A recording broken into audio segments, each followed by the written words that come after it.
সবাইকে আমরা খুব খুব স্পেশাল একটা লাইভ ক্লাস নিয়ে আজকে চলে আসছি। এই লাইভটা আমাদের আজকে করার কথা ছিল না, বাট যেহেতু কালকে বি ইউনিটের পরীক্ষা, উই থট যে এই টাইমটা তোমাদের সবার জন্য অনেক ক্রুশাল এবং লাস্টে তোমরা অনেকে দেখা যায় এই লাস্ট মুহূর্তগুলোতে অনেক প্যানিকে থাকো, টেনশনে থাকো, কি করবা কি না করবা বুঝে উঠতে পারো না। তাই আমরা ইংলিশের উপর ফোকাস করে তোমাদের জন্য একটা খুব স্পেশাল বি ইউনিটের লাইভ ক্লাস নিয়ে আসছি, যার মাধ্যমে আমরা প্রিভিয়াস ইয়ারের কোয়েশ্চেন সলভ করবো এন্ড কিছু কিছু জায়গায় তোমাদের কিছু সাজেশন প্রয়োজন আছে, সেই সাজেশন গুলো দিব এন্ড ওভারঅল তোমরা পরীক্ষায় কি ধরনের মাইন্ডসেট নিয়ে গেলে তোমাদের ওভারঅল পরীক্ষার এক্সপিরিয়েন্সটা খুব ভালো হবে সেটা নিয়েও আলোচনা করব। দুর্জয়, তোর কি অবস্থা? তোর অ্যাডমিশনের স্টোরি একটু শেয়ার কর। আমাদের ইয়ার থেকে মেইনলি রিটেনটা শুরু হয়েছিল। আমরা এমসিকিউ তো আগের মতো আমরা প্রিভিয়াস ইয়ার কোশ্চেন সলভ করেছিলাম, বাট রিটেন আমাদের কাছে কোনো কিছু ছিল না, কারণ আগের বছর রিটেন হয়নি। রিটেনটা নিয়ে আমরা সবচেয়ে বেশি ভয়ে ছিলাম। এন্ড আমার মনে হচ্ছে আজকে আমাদের এই লাইভটা যারা দেখছো তারাও ঠিক সেম রিটেন পার্টটা নিয়ে একটু বেশি ভয়ে আছো, আর ওই রিটেন পার্টটাকে বেশি ফোকাস করে আজকে আমাদের এই লাইভটা তোমাদের জন্য। আজকে পরীক্ষার আগের রাতে কোন প্যারাগ্রাফ গুলো দেখে যাওয়া বেশি ভালো হবে বা কোনগুলো দেখে যাওয়া উচিত, কোন প্যাসেজটা তোমরা একটু বেশি ফোকাস করবে, এই নিয়ে আজকে আমাদের এই লাইভ ক্লাসটা। সো দেরি না করে তোমরা তোমাদের বন্ধুদের মেনশন করে দাও, একই সাথে স্বপ্নের ইউনিভার্সিটিতে চান্স পেতে পারো যদি তুমি তোমার বন্ধুদের মেনশন দাও। ধরো আজকে এই লাইভটা থেকে ও এমন একটা জিনিস পেয়ে গেল যেটা কালকে হয়তো কমন চলেও এসেছে। সো বন্ধুদেরকে একটু মেনশন দিয়ে দিই আমরা সবাই। সুপার, ঠিক আছে, সবাই জয়েন করতে থাকো। আমরা আমাদের লাইভটা আজকে স্টার্ট করি, যেহেতু তোমাদের হাতে সময়ও কম। আমরা তো একদম রাত 12টা পর্যন্ত পড়লে কালকে ফ্রেশ মাইন্ডে পরীক্ষা দিতে যেতে পারবো না নিশ্চয়ই। তো আমরা আজকে লাইভ ক্লাসটা স্টার্ট করে দিই, ঠিক আছে? আচ্ছা, তো আমরা একদম প্রথমে তোমাদের জন্য সাজেশনের পার্টটুকু রেখেছি, এরপরে আমরা প্র্যাকটিস পার্টে চলে যাব। সো মাহাদিন জিজ্ঞেস করেছে এসএসসি ইংলিশ সেকেন্ড পেপারের লাইভটা হবে না কিনা। অফকোর্স হবে, ওটা 7টার সময় হওয়ার কথা ছিল, ওটা 7টার সময় হবে, একদম কাটায় কাটায় টাইম মতো ইনশাল্লাহ। ঠিক আছে, আমরা এখন ইউনিভার্সিটি অ্যাডমিশন বি ইউনিটের লাইভটাতে আছি। আমাদের লাইভের একদম শুরুতে আমরা রিটেন পার্টের সাজেশন দিয়ে শুরু করব, এন্ড যেটা তোমাদের দুজয় ভাইও তোমাদেরকে বললো তোমাদের কোন কোন প্যারাগ্রাফ গুলো ইম্পর্টেন্ট হবে, রিটেন পার্টে কোন কোন টপিক গুলো তোমাদের একটু বেশি ইম্পর্টেন্ট হবে, সেগুলো দেখে যেতে হবে, ঠিক আছে? সেগুলো নিয়ে আমরা ফার্স্টে কথা বলবো। আচ্ছা, মোহাম্মদ সাব্বির চলে আসছে, রবিউল ইসলাম চলে আসছে, সে ইন্টার ফার্স্ট ইয়ারের পরামর্শ চায়। আই থিঙ্ক এই লাইফটা তোমার জন্য একটু আর্লি হয়ে যাবে, তুমি নেক্সট ইয়ার এই লাইফটাতে জয়েন করবা, তার পরের year. I think that be better. Tanjida জিজ্ঞেস করেছে কতক্ষণ হবে ক্লাস। আমরা ইনশাল্লাহ 1 থেকে 1.5 ঘন্টার একটা ক্লাস নিবো, এরপরে তোমাদেরকে ফ্রি করে দেবো, যাতে তোমরা তোমাদের লাস্ট মিনিটে যা যা রিভিশন আছে সেগুলো সহজে দিয়ে দিতে পারো। আচ্ছা, ঠিক আছে, অলরাইট, চলো তাহলে আমরা আজকের ইম্পর্টেন্ট যে প্যারাগ্রাফ গুলো আছে সেগুলো ডিসকাশনটা শুরু করে দিই। দুর্জয়, এখানে পুরো পয়েন্ট আকারে দেওয়া আছে, তুই যদি বলতি ওদেরকে যে ইম্পর্টেন্ট প্যারাগ্রাফ গুলো তাদের কি কি দেখে যাওয়া উচিত। আচ্ছা, আমাদের মেইন বইয়ের কিন্তু একটা একদম ইউনিট আছে এই যে রিনিউয়েবল এনার্জি বা ক্লিন এনার্জির উপর। সো এইটা অনেক বেশি ইম্পর্টেন্ট। তার উপর যদি তুমি বৈশ্বিক আবহাওয়ার বর্তমানে কথা চিন্তা করো, একদম রিসেন্ট টপিকের সাথেও যায়, পাশাপাশি আমাদের মেইন বইও এই টপিকটা আছে। সো এটা খুবই ইম্পর্টেন্ট তোমাদের আগামীকালের পরীক্ষাটার জন্য। এছাড়া আছে ইম্পর্টেন্স অফ প্রোটেক্টিং এনভায়রনমেন্ট, মানে এই যে এনভায়রনমেন্ট রিলেটেড যতগুলো প্যারাগ্রাফ আমরা এ পর্যন্ত পড়ে এসেছি, এগুলো যদি আজকে এই শেষ মুহূর্তে এসে আরেকটু দেখে যাই, আমাদের কাছে মনে হচ্ছে এটা বেশ গুরুত্বপূর্ণ। সো এরপর আমরা গ্লোবাল ক্লাইমেট ক্রাইসিস বা ক্লাইমেট চেঞ্জের কথা বলতে পারি। প্লাস আমাদের বাংলাদেশের কথাই যদি চিন্তা করো, দেখো এখন কিন্তু খুব রোদ। সো এইটার যে ইম্প্যাক্টটা আছে বাংলাদেশের উপর, এইটা থেকেও আমাদেরকে পরীক্ষাতে জিজ্ঞেস করতে পারে। ঢাকা বিশ্ববিদ্যালয় রিসেন্ট ইস্যুতে একটু বেশি ফোকাস করে। সো এটাও আমাদের জন্য অনেক গুরুত্বপূর্ণ। পাশাপাশি global warming and green house effect, এটাও কিন্তু তোমাদের আগামীকালের পরীক্ষাটার জন্য বেশ গুরুত্বপূর্ণ। এই সবগুলো কিন্তু আমাদের টেক্সট বুক ওরিয়েন্টেড প্যারাগ্রাফ, একই সাথে রিসেন্ট ইস্যুর সাথেও কিন্তু মিলছে। সো এটা খুবই গুরুত্বপূর্ণ, রাইট? এরপরে কিন্তু আরো কয়েকটা ইম্পর্টেন্ট প্যারাগ্রাফ আছে যেগুলো তোমাদের দেখে গেলে মোটামুটি ভালো হবে, বিকজ এগুলো দেখা যায় প্রতি বছরই কোনো না কোনো ভাবে এগুলো চলে আসে, ঠিক আছে? খুবই কমন টপিক, বঙ্গবন্ধু এবং বাংলাদেশ। এই প্যারাগ্রাফটাও, এটাও কিন্তু, এই টপিকটাও কিন্তু প্যারাগ্রাফের জন্য খুবই important. Padma bridge very important, এটা এখনকার জন্য কিন্তু এই টাইমসের জন্য খুবই রেলেভেন্ট অ্যাজ ওয়েল। সো তোমরা দেখতেই পারছো যে তোমাদের কোন প্যাসেজ গুলো গুরুত্ব দিয়ে পড়া উচিত বা কোন পার্টটুকু ইম্পর্টেন্স দিয়ে পড়া উচিত, যেগুলো কারেন্ট টাইমস এর জন্য রেলেভেন্ট। এই টপিকগুলো মিস করা যাবে না, হয়তোবা নাও আসতে পারে, বাট মিস করা যাবে না কোনোভাবে, ঠিক আছে? Metro rail as as relevant as ever, এটাও তোমাদের দেখে নিতে হবে। এটা রিটেন পার্টেও আসতে পারে এবং তোমরা মোটামুটি জানো যে এটা বিগত কয়েক বছর ধরে খুবই রেলেভেন্ট আমাদের সবার জন্য। তো এটার যে টুকটাক ইনফরমেশন গুলো আছে, যেমন অনেক ক্ষেত্রে দেখা যায় রিটেন পার্টে যদি তোমাদের এটার ডিস্টেন্স নিয়ে কথা বলতে হয়, ডিস্টেন্স তো ইমিডিয়েটলি মনে পড়বে না। সেটা যে ছোট ছোট ফ্যাক্ট গুলো আছে এগুলো একটু দেখে নিবে আগে থেকে, যাতে এক্সামের টাইমে গিয়ে ওগুলো মনে করতে বেশি সময় নষ্ট না হয়। 21st সেঞ্চুরি এডুকেশন স্কিলস খুবই ইম্পর্টেন্ট, খুবই রেলেভেন্ট। এটাও অনেক বছর ধরে কনজিকিউটিভলি দেখা যায় যে ইম্পর্টেন্ট টপিকস গুলোর মধ্যে ঘুরে ফিরে আসে।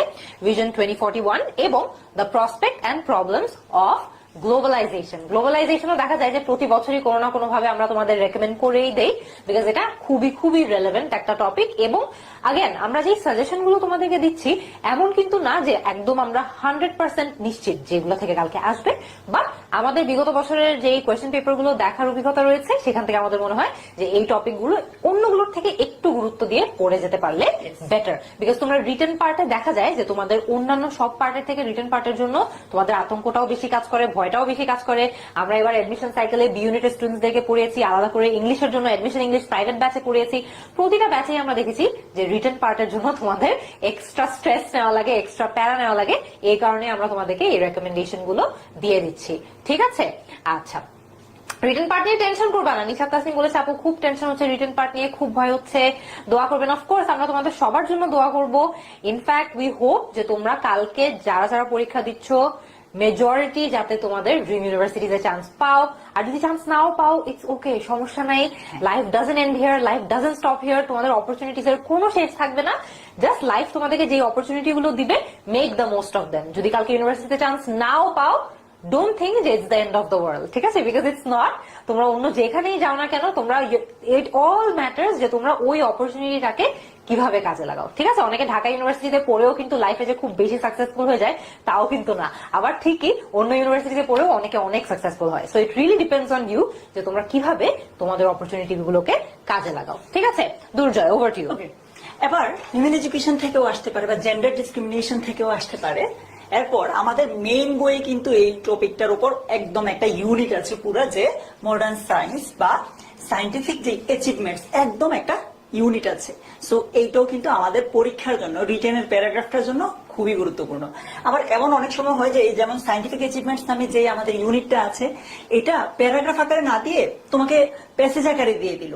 সো প্যাসেজের জন্য এটা খুবই গুরুত্বপূর্ণ। আমরা কিন্তু একটু পর তোমাদেরকে প্যাসেজ গুলোও বলে দিব যে কোন কোন ইউনিটটা তোমাদের জন্য গুরুত্বপূর্ণ কালকের পরীক্ষাতে।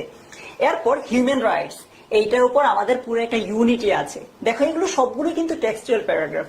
সো এগুলোকে আমরা কখনোই বাদ দিব না, অবহেলা করবো না, এগুলো সবার আগে আমরা পড়বো। এছাড়া আছে আমাদের যে পহেলা বৈশাখ বা আমাদের যে কালচার, বাংলাদেশি কালচার, এগুলো গুরুত্বপূর্ণ, যেহেতু রিসেন্টলি আমরা পহেলা বৈশাখটা পার করে এসেছি। অনেকে আমাদেরকে কমেন্টে জিজ্ঞেস করতেছো এসএসসি লাইভ হবে না? এসএসসি লাইভটা 7টার সময় ছিল। 7টার সময় আমি আর দুর্জয় আবার চলে আসবো তোমাদের এসএসসি লাইভ নেওয়ার জন্য। কোনো টেনশন নাই। আমরা এই বি ইউনিটের লাইভটা একটা স্পেশাল লাইভ, আমরা একদম শেষ মুহূর্তেই সিদ্ধান্ত নিয়েছি যে এই লাইভটা তোমাদের জন্য নিব। বিকজ আমরা জানি, আমরা অনেক স্টুডেন্ট থেকেই শুনছি যে তোমরা কালকে পরীক্ষাটা নিয়ে খুবই টেনশনে আছো। সো উই থট যে এসে তোমাদের এটলিস্ট ইংলিশের পার্টটা আমরা তোমাদেরকে একটু লাস্ট মোমেন্ট, শেষ মুহূর্তের ঝালাই পালাই করে দেই, ঠিক আছে? এসএসসির লাইভটা একদম টাইম মতো যখন হওয়ার কথা, যেখানে হওয়ার কথা হবে, কোনো টেনশন নিও না, আমরাই নিব, ঠিক আছে? আচ্ছা, অলরাইট, ঠিক আছে। চলো তাহলে এবার আমরা টেক্সট বুকের যেই সাজেশন গুলো আছে সেগুলোতে চলে যাই। তোমাদের লাইভে আসার আগে দুর্জয় ভাই আমাকে বলছিল যে আপু টেক্সট বুকের অংশ তো আছেই, আমাকে অনেক স্টুডেন্টরা বলেছে যে মেমোরাইজেশন পার্টটুকু আমাদেরকে যদি সাজেশন দিয়ে দেওয়া যায় তাহলে ওইটাও দিয়ে দেন। তোমাদের দুর্জয় ভাই আমাকে লাইভে আসার আগে বলছিল যে আপু মেমোরাইজেশন থেকে কোন পার্ট গুলো আসবে এগুলো আমি জানি, ঠিক আছে? আমি এগুলো ওদের সবাইকে বলে দিব। আমি আরেকটু টাইম পাইতাম আমি এখানে একদম স্লাইডে উঠে ফেলতাম। তোমাদের দুর্জয় ভাই has a lot of special suggestions for you regarding the memorization part, সেটা নিয়েও আমরা ডিসকাস করব, ঠিক আছে? এখানে আমরা দেখতে পাচ্ছি যে আমরা টেক্সট বুক থেকে কোন টেক্সট গুলো, কোন ইউনিট গুলো অন্যগুলোর থেকে একটু বেশি গুরুত্বপূর্ণ সেটাও তোমাদেরকে সাজেস্ট করে দিয়েছি। আগেন আবারও তোমাদেরকে বলে দিচ্ছি, কালকেই কিন্তু তোমাদের পরীক্ষা। এখান থেকে এর বাইরে থেকে যদি আসে আমাদের উপর ঝাঁপিয়ে পড়ো না। আমাদের কাছে মনে হয় যে এই ইউনিট গুলো অন্যগুলোর থেকে একটু বেশি ইম্পর্টেন্ট, তাই এগুলো একটু গুরুত্ব দিয়ে পড়ে যাবা।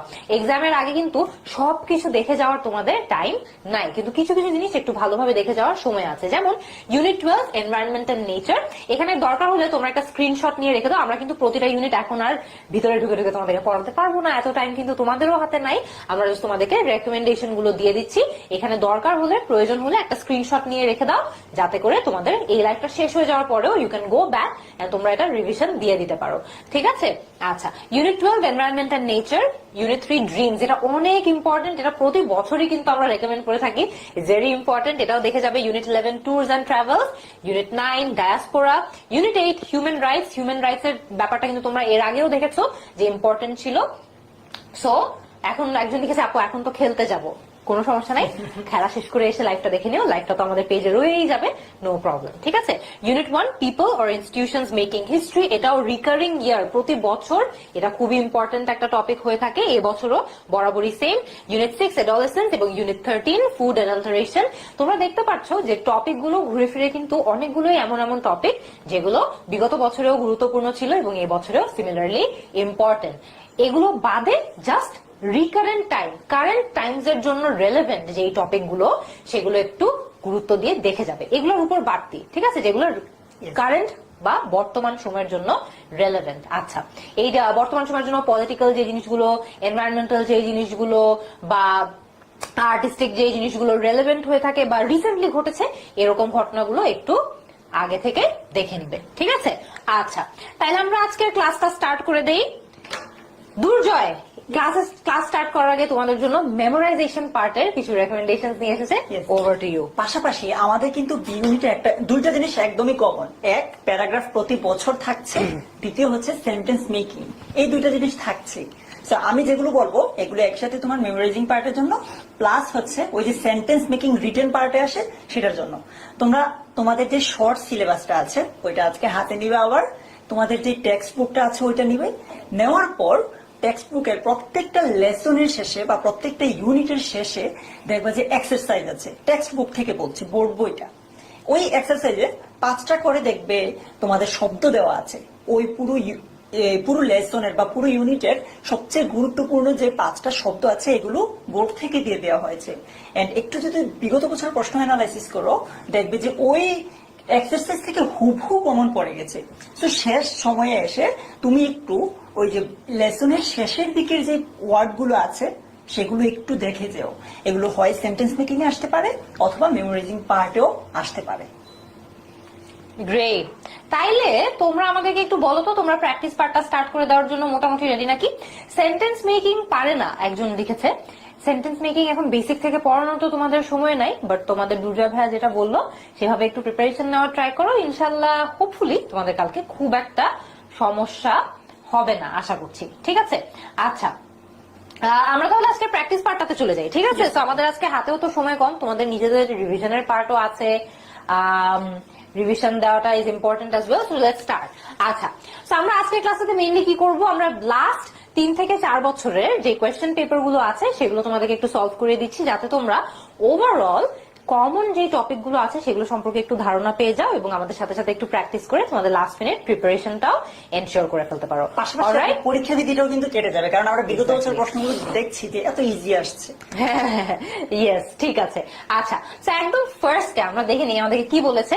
দ্য ইমার্জেন্সি এক্সিট, এটা নেওয়া হয়েছে হলো ঢাকা ইউনিভার্সিটি বি ইউনিট 2021-22 সন থেকে, ঠিক আছে? ওকে, লেটস স্টার্ট। সবাই আমরা একটু স্টার্ট করে দেই, তোমরা আমাদেরকে কমেন্ট করে জানো ইফ ইউ আর রেডি, তাহলে কমেন্ট করে আমাদেরকে লিখে পাঠাও রেডি, তাহলে আমরা ক্লাসটাও স্টার্ট করে দিব সবাই একসাথে। এই ক্লাসের পিডিএফ পাবো না নাকি?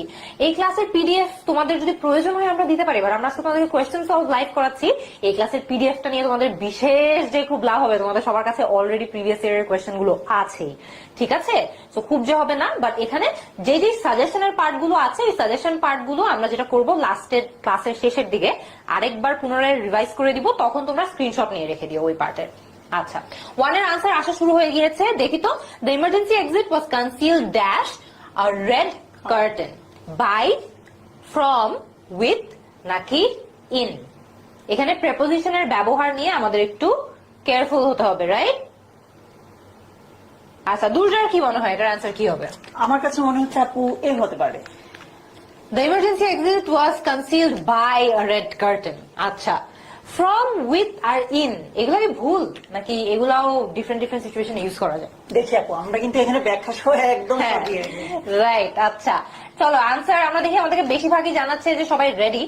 রহিমা হোসেন বলে দিয়েছে the answer is A, concealed by. আচ্ছা, এখানে মূলত বলার চেষ্টা করছে যে ইমার্জেন্সি এক্সিটটা কিছু একটা দিয়ে, একটা কার্টেন দিয়ে ঢাকা ছিল, ঠিক আছে, একটা জিনিস দিয়ে ঢাকা ছিল। আচ্ছা, দেখি তো আর কে বলছে। আমাদেরকে ফাবিহা বলেছে অ্যান্সার হবে সি। আচ্ছা, ফাইজুল্লাহ জায়েদ বলেছে অ্যান্সার হবে বাই। ঠিক আছে, কায়নাত ইসলাম বলেছে অ্যান্সার হবে এ। সাইফুল বলেছে সি। সাকিব বলেছে উইথ। চলো আমরা একটু দেখিনি এটার অ্যান্সারটা কি। The correct answer is by. তোমাদের দুর্জয় ভেলা যেটা বলেছে সেটাই কিন্তু এখানে কারেক্ট আনসার হয়েছে, ঠিক আছে। সো কনসিলড বাই কোনো কিছু দ্বারা যখন কোন একটা জিনিস লুকিয়ে থাকে, মানে আমি একটা পর্দা দিয়ে একটা জিনিসকে লুকিয়ে রেখেছি, তখন আমরা বলবো কনসিলড বাই, ঠিক আছে। কিন্তু সিমিলারলি এখানে কিন্তু কনসিলড উইথ অথবা কনসিলড ইন যেটা আছে সেটাও কিন্তু টেকনিক্যালি অন্য সেন্সে যদি ইউজ করা হতো আমরা চাইলে ইউজ করতে পারতাম, ঠিক আছে। যেমন অনেক সময় তোমরা ইংলিশে একটা অপশন কনসিলড উইদিন, ঠিক আছে, কোন একটা জিনিসের ভিতরে যখন আরেকটা জিনিসকে লুকিয়ে রাখা হয় তখন কিন্তু কনসিলড উইদিনও বলা যায়, ঠিক আছে। কনসিলড উইদিন ইটসেলফ বা কনসিলড উইদিন সামথিং এভাবেও বলা যেতে পারে। তবে এখানের অর্থটা কিন্তু এটা না, এখানে অর্থ হচ্ছে এইটা দিয়ে বা এটা দ্বারা একটা জিনিসকে লুকিয়ে রাখা হয়েছে, তাই আমরা এখানে কোন অ্যাপ্রোপ্রিয়েট প্রিপোজিশনটা ইউজ করব, কনসিলড বাই, ঠিক আছে, বুঝা গেছে। চলো আমরা তাহলে নেক্সটটাতে চলে যাই। দুর্জয়, ওকে, বলছে the book shop sells no books dash Bangla, French and English. Option এতে আছে আদার দেন, অপশন বি তে আছে এনি আদার, অপশন সি তে আছে সাম আদার এবং অপশন ডি তে আছে আ ফিউ আদার। তোমরা যখন উত্তর করবে প্লিজ পাশে 2 লিখে দিও, যাতে করে আমরা বুঝতে পারি তুমি 2 এর ট্রান্সফার করছো নাকি 1 এর ট্রান্সফার করছো। ওকে, চলো আমরা কয়েকটা কমেন্ট দেখি। এখানে অর্থটাও কিন্তু তোমরা একটু মনে রাখার চেষ্টা করবে, যদি তোমাদের রুলটাও মনে রাখা না সম্ভব হয় তাহলে জাস্ট মাথায় রাখবে যে এখানে বলতে যাচ্ছে বই, এই যে বইয়ের দোকানটা আছে সেটা বাংলা, ফ্রেঞ্চ এবং ইংলিশ বাদে আর কোনো বই সেল করে না, ঠিক আছে। তানজিনা বলছে এ অর্থাৎ আদার দেন। তারপর প্রিয়াঙ্কা আর সবাই মোটামুটি কুলসুমা, রাহনুমা, আবু নাইম, হৃদয় বিশ্বাস সবাই বলছে এ। আমরা তাহলে আপু দেখেনি এ নাকি, চলো দেখে নি। Yes, and indeed the answer is other than. Durjoy explain করে দাও কি বলছেন। আদার দেন ব্যবহার করি কখন, যখন আমরা বাংলায় ব্যতীত বা ছাড়া বুঝাতে চাই। আর এনি আদার ব্যবহার করি যখন আমরা বুঝাতে চাই যে অন্য কেউ।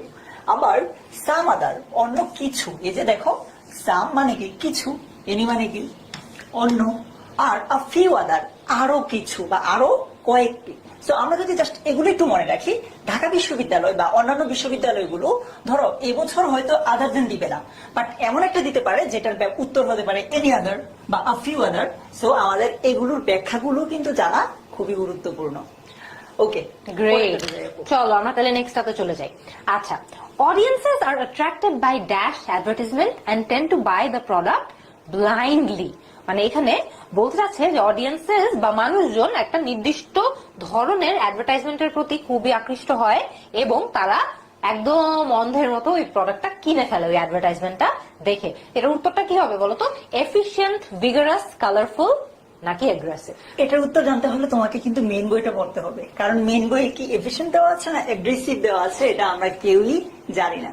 সো বুঝতে পারছো মেন বই থেকে কিভাবে প্রশ্ন আসতে পারে, হুবহু শব্দটা এখানে দিয়ে দিতে পারে। আবার এমনও আছে কিছু কিছু প্রিপোজিশন সাধারণত ধরে নাও একটা প্রিপোজিশন ইন হওয়ার কথা, বাট কবিতা এখানে ইন না দিয়ে এট দিয়েছে। পরীক্ষাতেও কিন্তু আমরা ইন দাঁড়াতে পারবো না, আমরা এট দিতে হবে, কারণ আমাদের মেন বইয়ে এট আছে।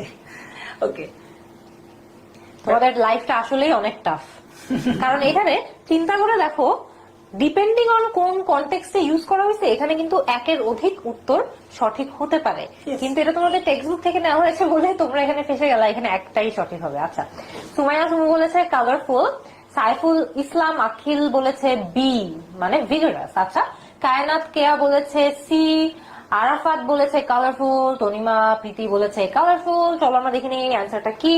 The answer is colourful. ওদের প্রিপারেশন তো অনেক ভালো। হ্যাঁ, খুবই ভালো। ফার্স্ট ইয়ারের প্রশ্ন তোমরা মানে মুখস্থই করে ফেলছো, ঠিক আছে। তো মুখস্থ করে কিন্তু গ্রামারে পার পাওয়াটা একটু tough, but good to see যে তোমরা মোটামুটি প্র্যাকটিস করেছো।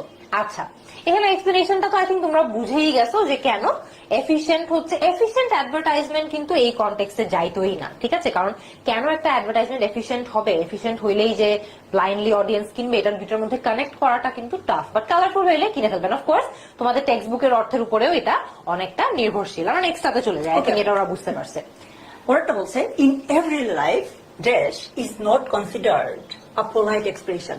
এটা কিন্তু হুবহু মেন বই থেকে এসেছে, সো মেন বই না পড়লে আমরা পারবো না। আমাদের মেন বইয়ে হুবহু এই সেন্টেন্সটা দেওয়া আছে। অপশন এতে আছে প্যারডন মি, অপশন বিতে আছে মে আই, অপশন সিতে আছে উড ইউ মাইন্ড, এবং অপশন ডিতে আছে হারি আপ। বলো কি হবে? In everyday life dash is not considered a polite expression. কোনটার কথা বলেছিল মেন বইয়ে? মে আই নাকি হারি আপ আর নাকি প্যারডন মি? কোনটা হবে?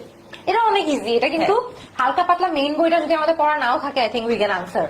কারণ এখানে তিনটা এমন অপশন আছে যে তিনটা অপশন অন্যটা থেকে অনেক বেশি অনেক বেশি অনেক বেশি পোলাইট, ঠিক আছে? সো ওটা ইম্পোলাইট হবে না আসলে। কার ফোনে নোটিফিকেশন অন আছে ওটা একটু অফ করে দাও।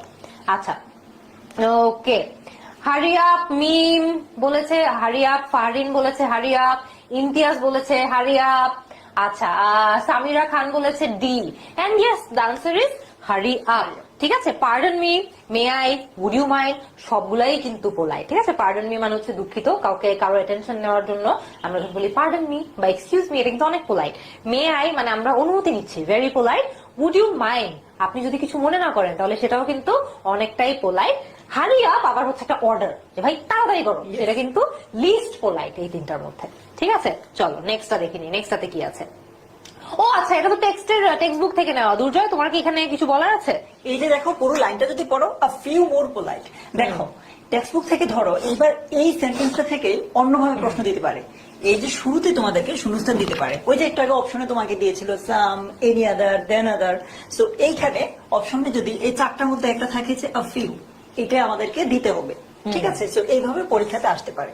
A few more polite expressions such as, এই যে pardon me, excuse me, may I, are bound to make your day smooth and pleasant. So এই বছর এইটা থেকে হুবহু না আসলেও এভাবেও কিন্তু আসতে পারে।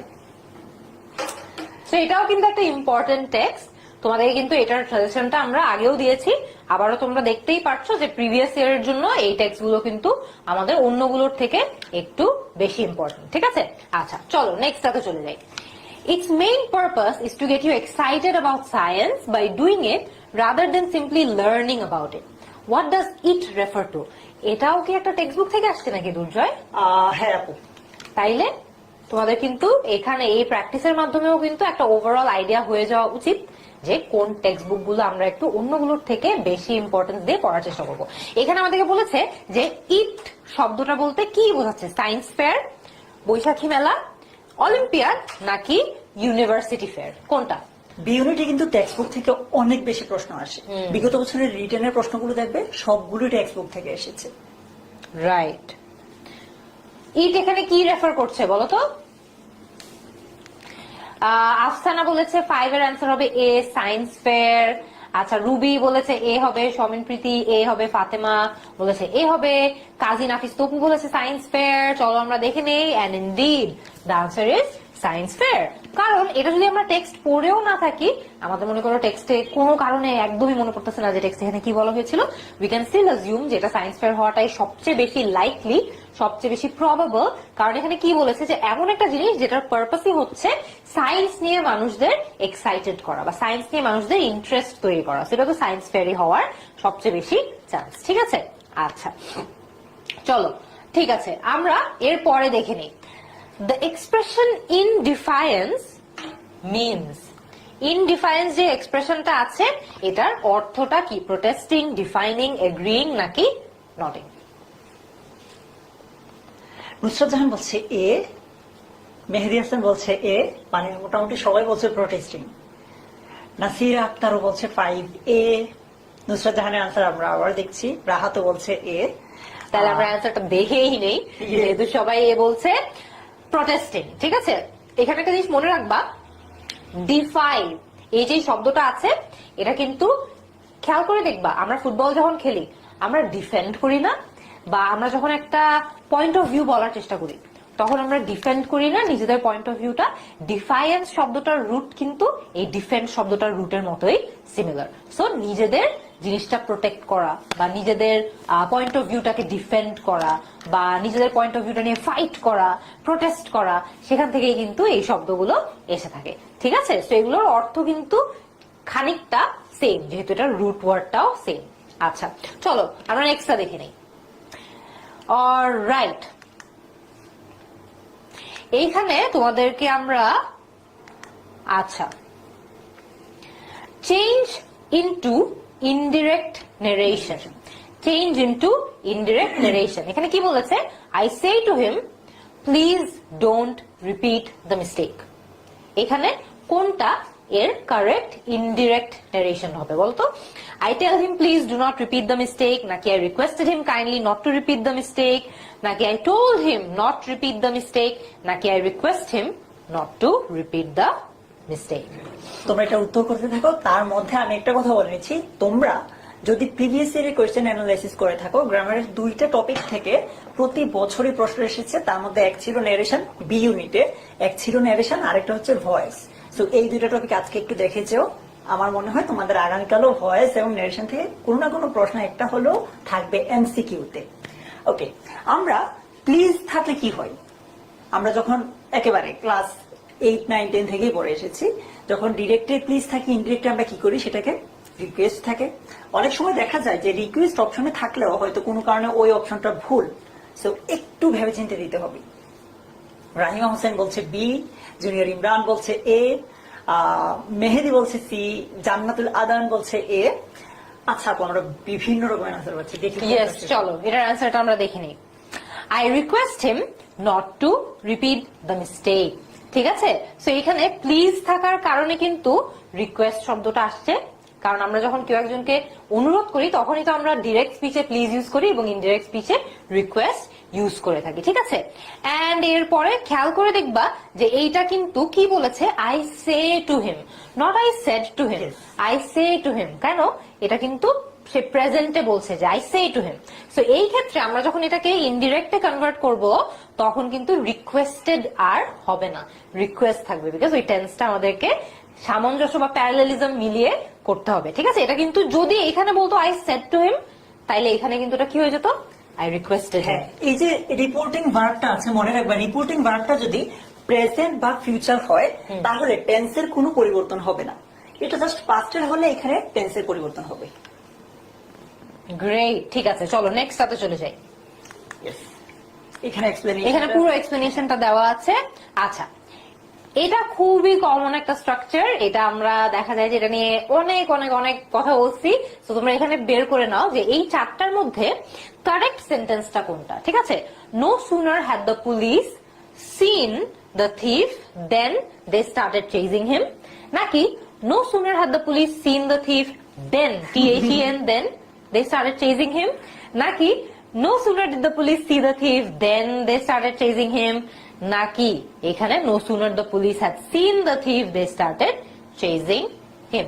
এই টাইপের স্ট্রাকচার যখন আসবে বা এই টাইপের কমন কোয়েশ্চেন যখন আসবে তখন সিম্পলি তোমরা যেটা করবা এলিমিনেট করা শুরু করবা আনসারগুলো। ঠিক আছে, আমরা কিন্তু নো সুনার এর স্ট্রাকচার অলরেডি জানি যে শুরুতে সেন্টেন্সের যখন নো সুনার থাকে তখন আমাদের ওটাকে কি দিয়ে ফলো করতে হয়?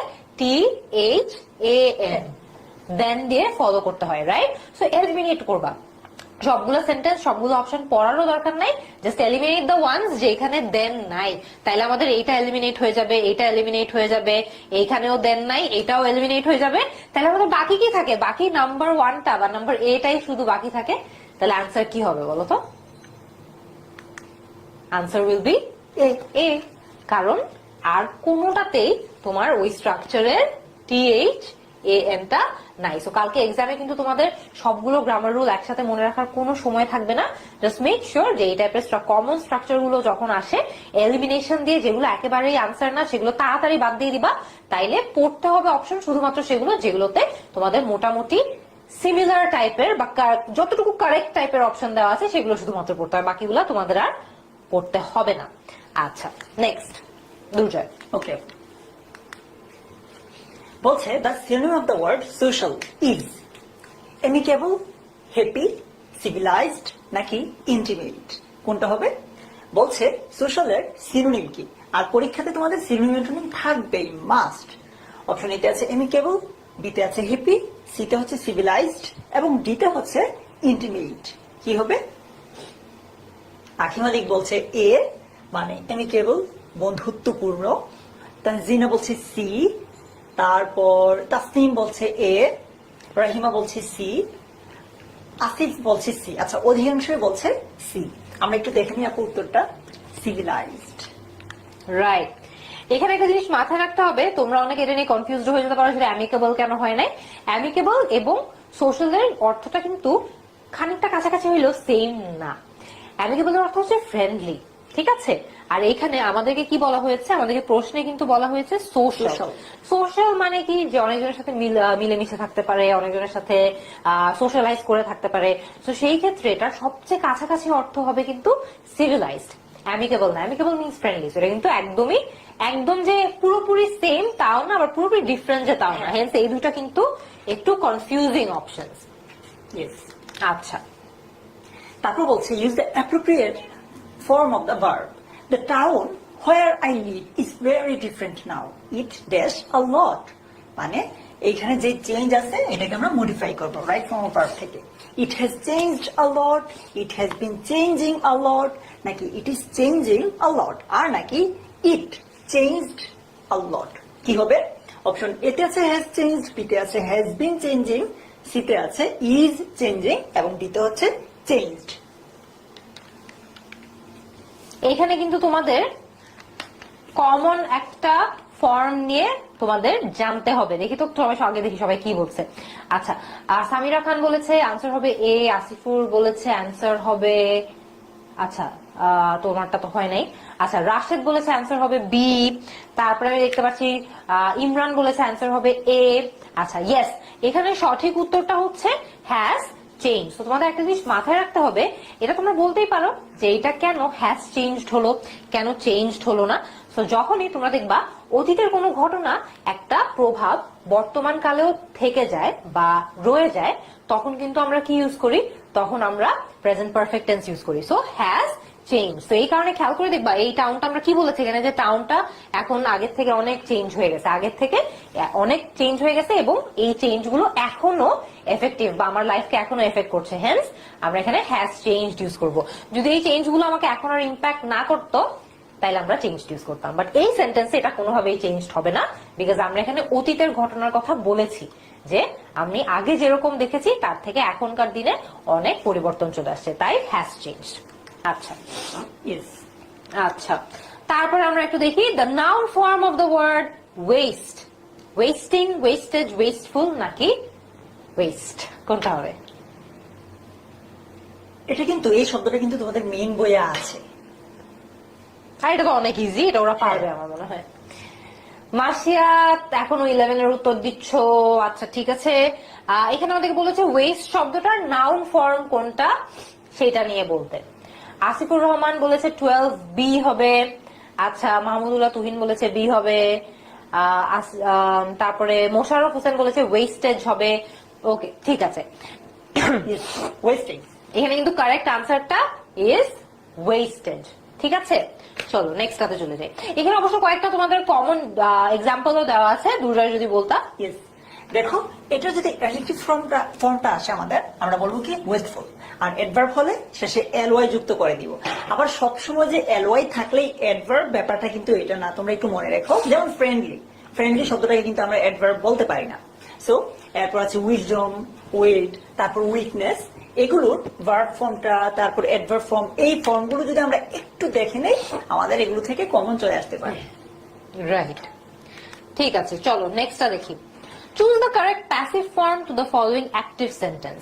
এখানে বলেছে যে এই অ্যাক্টিভ সেন্টেন্সের প্যাসিভ ফর্মটা সিলেক্ট করতে। My friend kept me waiting, my friend kept me waited, I was kept being waiting by my friend, I was kept waiting by my friend, নাকি my friend asked me to wait and did not return, কোনটা হবে? তোমাদেরকে কিন্তু আমি একটু আগে বলেছিলাম দুইটা টপিক থেকে কমন থাকেই, এক ছিল ন্যারেশন আর একটা হচ্ছে ভয়েস। দেখেছো, একটু আগে ন্যারেশন করেছে, আবার ভয়েস এসেছে। রাইট ফর্ম অফ ভার্ব থেকেও প্রতি বছর মোটামুটি থাকে। সো এই কয়েকটা গ্রামার টপিক যদি একটু দেখে যাও কালকে ইনশাল্লাহ কমন পেয়ে যাবে। আরেকটা ব্যাপার, যেমন আমরা আপু যেমনটা একটু আগে বলেছিল যে প্রশ্ন যদি ইলিমিনেট করতে পারো তোমার জন্য একদম সুবিধা হয়ে যাবে, সহজ হয়ে যাবে। দেখো প্রশ্নে কি রিটার্নের ব্যাপারে কোনো কিছু বলা আছে? বলা নাই, তাহলে উত্তরে কিভাবে রিটার্নের কথা আসবে? তো এটা থেকে এমনিতেই বাদ যায়, রাইট? তো আমরা এইভাবে যদি ইলিমিনেট করতে পারি তাহলে আমাদের ব্যাপারটা ইজিয়ার হবে। আরেকটা জিনিস দেখো, এই যে কেপ্ট, এটা কিন্তু ভার্বের 2 নাম্বার ফর্ম। আমরা ওই যে verb V1, 2, 3 present past past participle বলি, তো এটা হচ্ছে পাস্ট ফর্ম মানে V2। সেক্ষেত্রে আমরা যখন পাস্ট ইনডিফিনিট টেন্সকে অ্যাক্টিভ থেকে পেসিভ করতে যাই তখন সেক্ষেত্রে কি হয়, ওয়াজ অথবা ওয়ার আসে, রাইট? সো কি হবে? 13C। আচ্ছা, আসিফুর বলেছে 13C হবে। আচ্ছা, প্রীতি বলেছে সি হবে, আফরোজা বলেছে সি হবে। চলো আমরা একটু দেখে নিই যেটার অ্যান্সারটা কি। I was kept waiting by my friend। ঠিক আছে, আমরা কিন্তু অলরেডি ডিড নট রিটার্নটা আগে থেকেই এলিমিনেট করে দিয়েছিলাম। তারপরে এখানে দেখবা I was kept being waiting by my friend, এখানে কিন্তু being waiting লেখার কোনো সুযোগ নাই। ওয়েটিং ইজ অলরেডি একটা কন্টিনিউয়াস ফর্মে আছে, এর আগে কিন্তু আমাদেরকে বি কে বিইং বানানোর দরকার নাই। My friend kept me waited তো হবে না, কেপ্ট মি ওয়েটিং কেন হবে? কারণ সে তোমাকে অপেক্ষা মানে অপেক্ষা তোমাকে করাচ্ছে, সে করিয়ে শেষ করে তো দেয় নাই, সে তোমাকে অপেক্ষা করাচ্ছে। এটাই তো আমাদের এখানে সেন্টেন্সে অ্যাক্টিভ ফর্মটাতে বলা হয়েছে যে মাই ফ্রেন্ড কেপ্ট মি ওয়েটিং। আচ্ছা, ফারহান দাবি জিজ্ঞেস করেছে রিডান্ডেন্সি থেকে কোয়েশ্চেন আসবে নাকি? দুর্জয়, রিডান্ডেন্সি থেকে কোয়েশ্চেন আসবে? প্রতি বছর আসে না, বাট আসতেও পারে। প্রতি বছর যে টানা এটা থেকেই আসে এরকম না। আচ্ছা চলো আমরা এখান থেকে কোনটা কারেক্টলি স্পেলড হয়েছে এটা দেখি। এমবারেস, গ্যারান্টি। আচ্ছা, এটা কিন্তু আমরা ছোটবেলায় পড়তাম, রাইট? কোয়েশ্চেনের কিভাবে পড়েছি? কোয়েশ্চেন নাই রে, মানে আমরা এইভাবে পড়তাম, কোয়েশ্চেন নাই রে। সো দেখা হয় নাকি। আরেকটা হচ্ছে অকারেন্স। ওকে, নাসিরাত, ও আমরা কিন্তু 14 নম্বরে চলে এসেছি। তানজিনা বলছে সি, অর্থাৎ ওই যে আমরা পড়েছিলাম কোয়েশ্চেন নাইরে সেটা। তারপর তনিমা বলছে সি, মুশারফ বলছে সি। ওকে আপু আমরা দেখি তাহলে। তাহলে আমরা দেখে নেই, সঠিক উত্তর হচ্ছে ইয়েস সি। যারা যারা সি বলেছে তাদের সবার আনসার সঠিক হয়। এটা বি বোল্ড করা আছে, বাট বি কিন্তু সঠিক উত্তর না। এটা বিও হতে পারে, মানে একসাথে দুইটা দিয়েছে। হ্যাঁ, বাট এমবারেসের বানান কি এটা? দুর্জয় ভাইয়ের একটা টেস্ট নিয়ে নাও তোমরা, ঠিক আছে? এখানে বলো তো এমবারেসের বানান এটা সঠিক নাকি? এই যে রোমানা বলছে এ এবং সি, রাহিমা বলেছে এ এবং সি, ফাতেমা বলছে সি, সামিহা বলছে এ এবং সি, একই সাথে দুইটাই দিচ্ছে। আচ্ছা ঠিক আছে, ওকে পারফেক্ট, ঠিক আছে। আমরা তাহলে আগাই, চলো নেক্সট কোয়েশ্চেনে চলে যাই। The correct adjective form of the word mars. Mars শব্দটার কারেক্ট অ্যাডজেক্টিভ ফর্ম কোনটা হবে? বলো তো কোনটা হবে? বলো মার্সের correct adjective form. Option A, B, C, D. দেখো এগুলো কিন্তু 3টা ভুল আছে, একটা সঠিক। সো কোনটা হবে? খালেদ মুর্শেদ বলছে রিটেন নিয়ে কিছু বলেন। খালেদ মুর্শেদ, আমরা রিটেন নিয়ে শুরুতে একবার বলেছি এবং শেষের দিকে আরো একবার তোমাদেরকে ওই শুরুর কথাগুলো আরেকবার বলবো, প্লাস যে প্যারাগ্রাফ গুলো খুবই কমন এবং টেক্সট বুকের যে ইউনিট গুলো খুবই কমন সেগুলো তোমাদেরকে দেখিয়ে দেবো। খালেদ মুর্শেদ। আচ্ছা, সঠিক আনসার সালমান ফার্সি বলছে সি। ঠিক আছে সালমান। তাসমিয়া বলছে সি, আসিফ বলছে সি, সঞ্জিদা বলছে সি। আচ্ছা মোটামুটি সবাই বলছে সি। চলো আমরা তাহলে আনসারটা দেখে নেই। The correct answer is C. আর এটা তো আসলে মুখস্থ করা ছাড়া কোনো উপায় নাই। সো তোমাদের আমরা একদম ক্লাসের শুরুতেও যে মেমোরাইজিং পার্ট নিয়ে যে কথাগুলো বলছি, এখানেও কিন্তু দেয়ারস নো ওয়ে টু, তো মনে করো কোনো গ্রামার রুল তো নাই যে তোমাদেরকে মার্শিয়ানের যে অ্যাডজেক্টিভ ফর্ম এটাই শিখাবে, তোমাদের এটা মুখস্থই করতে হবে, ঠিক আছে? সো এটা মেমোরাইজিং। আচ্ছা, এখানে আমরা কয়েকটা সাজেশনও রেখে দিয়েছি, যেমন মার্সেরটা দেখবা মার্শিয়ান, তারপরে দেখবা এখানে খেয়াল করে দেখো যে এটা তো ইয়ে হবে না, মার্স তো মার্শিয়ান, এটা তো অ্যাডজেক্টিভ হবে, ঠিক আছে?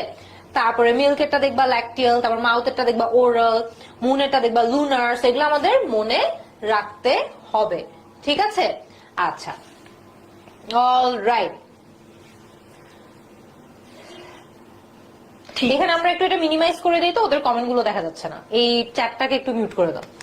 আচ্ছা চলো আমরা নেক্সট সাথে চলে যাই। Choose the correct spelling from the following. এখানে তোমাদেরকে অ্যান্টিজেনের অনেকগুলো বানান দেওয়া আছে, অ্যান্টিজেনের কারেক্ট স্পেলিং কোনটা এটা তোমাদেরকে বলতে হবে। অপশন এ, বি নাকি সি আমাদেরকে একটু জানাও। আমরা একেবারে 16 নম্বর প্রশ্ন চলে এসেছি। আমরা কিন্তু এবার এর পরের ইয়ারের প্রশ্ন এসেছি 2021 সালের। পিডিএফ আমরা শেষের দিকে, ক্লাসের শেষের দিকে আবার তোমাদেরকে ওই যে রিটেন পার্টটা নিয়ে আবার দেখাবো। সো একদমই চিন্তা করো না, ক্লাসের শেষ অব্দি করো, তাহলে তোমরা রিটেন পার্টটা আবার পেয়ে যাবে। সামিরা বলছে সি, রাশেদ বলছে ডি, তনিমা বলছে সি। আচ্ছা, the correct answer is antigen. এটাও মুখস্থ, এখানে গ্রামার বা তোমাদেরকে শিখিয়ে দেওয়ার কিছু নাই, এটা আমাদের মেমোরাইজ করে নিতে হবে যে অ্যান্টিজেনের কারেক্ট স্পেলিং ANTIGEN। ঠিক আছে, আমরা এখানে অনেকগুলো এরকম কিছু কনফিউজিং ওয়ার্ডস এর স্পেলিং এর রেকমেন্ডেশনও তোমাদেরকে দিয়ে দিয়েছি, যেমন অ্যান্টিজেন, অ্যানাহিলেশন, তারপরে দেখবা অ্যান্সিলারি, অ্যানোনিমাস, অ্যাপারেন্ট, অ্যানাহিলেট, তারপরে হচ্ছে অ্যাংজাইটি, অ্যাকোয়ার, এরকম আরো অনেক কঠিন কঠিন শব্দ আছে। সো তোমরা মোটামুটি কিন্তু, আচ্ছা আমরা একটা কাজ করতে পারি, ক্লাস চলাকালীন অবস্থায় আমরা একটু ক্লাসের পিডিএফটা কমেন্টে দিয়ে দেই ওদেরকে। তোর কাছে আছে না লিঙ্কটা যদি থাকে তাহলে একটু কমেন্টে দিয়ে দাও, তাহলে ওখান থেকে ওরা চাইলে নিয়ে নিতে পারবে। আচ্ছা চলো নেক্সট কোয়েশ্চেনটা দেখে নিই। Change into reported form, I'll have a cup of tea, my friend said, because I'm not hungry। এটাকে আমাদেরকে কি করতে বলেছে? Change into reported form. দেখো আগের ইয়ারে কিন্তু নারেশন থেকে এসেছে, আবার এই ইয়ার থেকে নারেশনে এসেছে।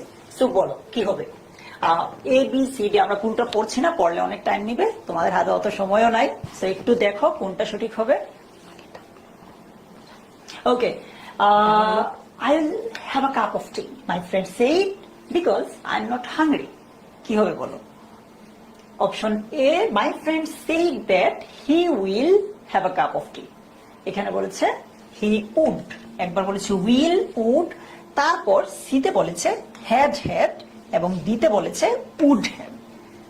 দেখো পার্থক্যগুলো কিন্তু আমরা খুঁজে পেয়ে গেছি। সো কোনটা হবে বলো? অপশন এ, বি, সি নাকি ডি? ওকে, কয়েক রকমের আনসার পাচ্ছি, কেউ বলছে বি, কেউ বলছে সি। সঠিক উত্তরটা আমরা দেখে নেই। My friend said that he would have a cup of tea because he wasn't hungry। ঠিক আছে, তো এখানে দুটোর বাকি অপশন গুলো ভুল কেন, ওদেরকে একটু আমরা এক্সপ্লেইন করে দিই তো। আমরা জাস্ট ন্যারেশনের ক্ষেত্রে আমরা সবচেয়ে সহজ ব্যাপার হচ্ছে তোমরা এই অক্সিলারি ভার্বের দিকে তাকাবা। দেখো এখানে উইল আছে আর এখানে আছে এম। আমরা জানি এমিসার থাকলে করে ফেলতে হয় ওয়াজ বা ওয়ার। তো এখানে এটাতে কি আছে? ওয়াজ এবং এটাতে ওয়াজ আছে, এটাতে ওয়াজ আছে, চারটাই সঠিক দেখাচ্ছে। এবার আসো উইল আছে, উইল থাকলে কি আমরা উইল রাখি? নিশ্চয়ই না। তারপর এখানে উড হ্যাভ আছে, এখানে আছে হেড তো আসবেই না। এবার এই দুইটার মধ্যে আমরা একটু পার্থক্যটা দেখি। দেখো এইটাকে কেন আমরা বাদ দিলাম? হেড কোত্থেকে আসবে? উইল হলে তো হেড হয় না, আবার উইল হলে উইলটাও থাকে না। এখানে বলছে my friend said that he would have had a cup of tea. So এখানে এক্সট্রা হেড এসেছে, এটা কি হবে? কিন্তু এখানে এসে দেখো he would have a cup of tea. So option D সঠিক। অলরাইট, ঠিক আছে, এখানে বাকিটা এক্সপ্লেনেশনও দেওয়া আছে। আমরা নেক্সটটা দেখি। The peace movement tends to oppose the dash of dangerous technologies and weapons of mass destruction. মানে এখানে বলেছে যে peace movement tends to oppose the dash, মানে ডেঞ্জারাস টেকনোলজি এবং মাস ডিস্ট্রাকশনের যে ওয়েপন গুলো আছে সেগুলোর ছড়ানোটা বা অ্যাক্সেসিবিলিটিটা হয়তো বা পিস মুভমেন্টটা প্রটেস্ট করে বা এটার এগেনস্টে কথা বলে। ঠিক আছে, তো এখানে কোনটা হতে পারে? এক্সটারমিনেশন মানে কিন্তু কি, কোন একটা জিনিসকে এক্সিস্টেন্স থেকে একদম বন্ধ করে দেওয়া, মানে একেবারে কমপ্লিটলি ইরাডিকেট করে দেওয়া, সরিয়ে দেওয়া, থামিয়ে দেওয়া। স্মাগলিং, মিনিমাইজেশন নাকি প্রলিফারেশন? এটা কিন্তু আমাদের মেইন বইয়ে আছে, এই যে ইউনিটটা আছে এখানে হুবহু এই ইউনিটটা মেইন বইয়ে আছে। সো বলো কি হবে? আবার দেখো এই বছর, আগের বছর এইভাবে প্রশ্ন এসেছে, আমাদের বছর আবার মানে তোমাদের ইয়ারে আবার আসতে পারে যে টেন্ড টু শব্দ দ্বারা কি বুঝাচ্ছে, এটার সিনোনিম কি বা এটা দ্বারা কি মিন করছে, এরকম করেও কিন্তু পরীক্ষাটা আসতে পারে। সো তোমরা যে কাজটা করবে, আমরা যেই শুরুর দিকে তোমাদেরকে যে টেক্সট বুকের যেই প্যারাগ্রাফ গুলো বা টেক্সট বুকের যেই ইউনিট গুলোকে বলেছি না খুবই গুরুত্বপূর্ণ, ওই ইউনিটের প্রত্যেকটার প্রথম লাইন এবং শেষ লাইনের যে গ্রামাটিক্যাল এক্সপ্লেনেশন আছে সেগুলো একটু দেখে নিও, এগুলো থেকে কিন্তু পরীক্ষা আসে।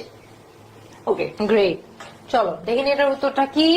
আনসার হলো প্রলিফারেশন।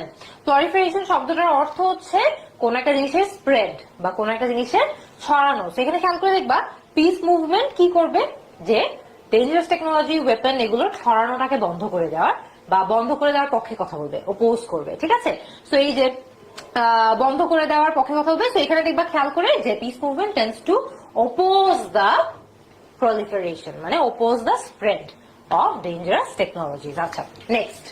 Yes.